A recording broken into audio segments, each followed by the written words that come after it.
My name is Dave, and this is El Jardin Perdido. About 5 years ago, I got my first plant. It's a jalapeno.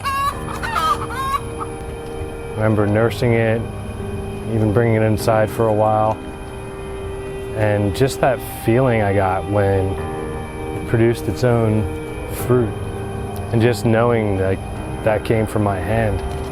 I mean, it was addictive. And of course that momentum caught, and I got some cilantro, some tomatoes, I built some raised beds, and it just caught this tremendous momentum.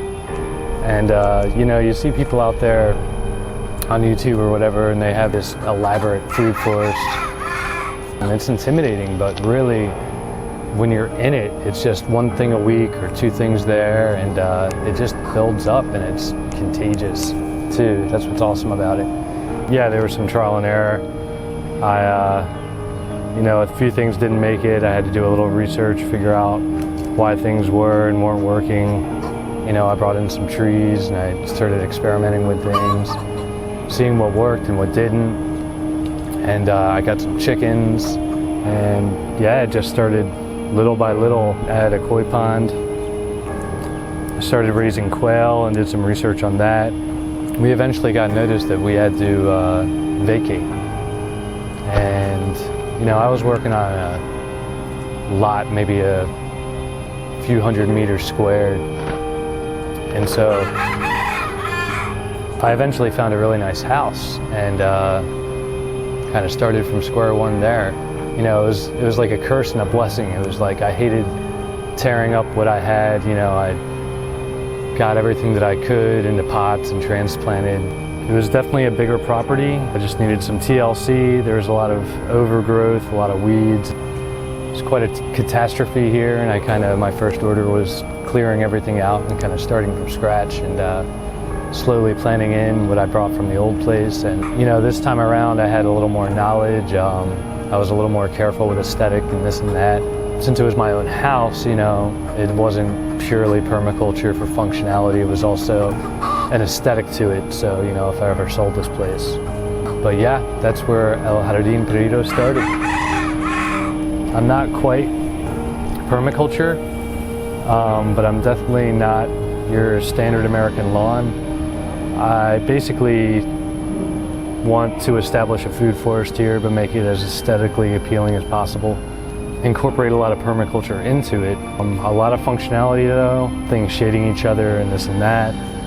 Everything's really well mulched, kind of the back to Eden method, but I do still have raised beds and things of that sort, so just kind of mixing it up.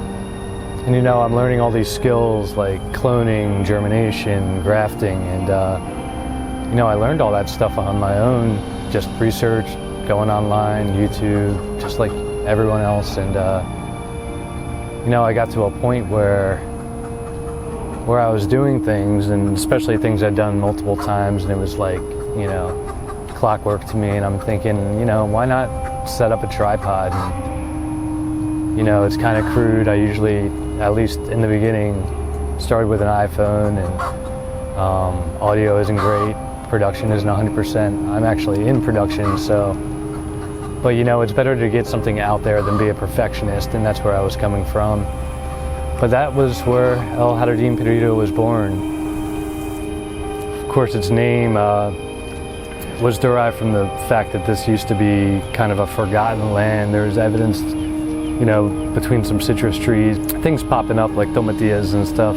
I could tell at some point that this used to be, you know, used for the same purpose, but by the time I got to it, it was completely lost. So I'm kind of getting back the lost garden in a sense, and that's where I'm coming from.